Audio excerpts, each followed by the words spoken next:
Black people that get on the radio every day in white-owned companies, white-owned stations with white-owned sponsors that play the role of hypersexualized, hypercriminalized male. I ask these advertisers, I say, I've got hundreds of songs a day that celebrate killing animals. Will you put them on your station? They said, no. I got hundreds of songs a day that talk about assaulting women and abusing kids. Would you put them on your station? They said, no. I said, I got hundreds of songs a day that talk about murdering blacks. Would you put them on your stations? They said, well, that depends. Depends on what? Who it's done by and who it's branded for. Because if we can get black folks to sing about it and we can brand it for our youngest black audiences, I think there's money to be made. I think there's American appetites to see these people that way.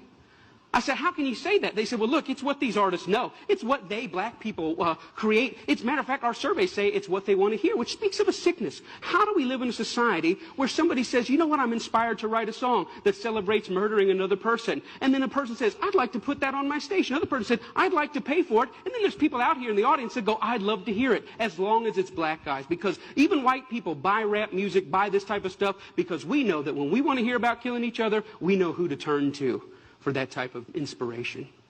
We call it our music. We say we own it. White people buy more rap than black people. Yeah, but we're very careful to turn it down at the stoplight when other black people are there. Why? Because we know we're just pretending. For them, it's more authentic and real. I always ask the companies, what about your name? What about your brand? What about your value? And the largest radio company in the world said this, it's okay. Really rough, particularly on women. But I think it helped change the course of the crack epidemic.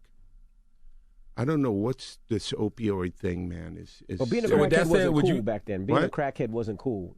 Now they seem like they're making it cool to be drinking lean and syrup and. It's the most dangerous. It's the most dangerous thing that's facing, our society. So why sign an artist that would promote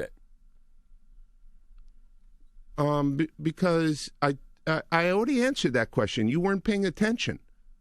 She asked me talent or issues, and I said talent.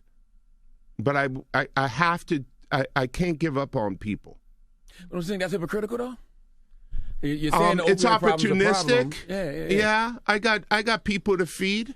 I got a business to run. You're gonna make Dame Dash take this clip and call you a culture vulture.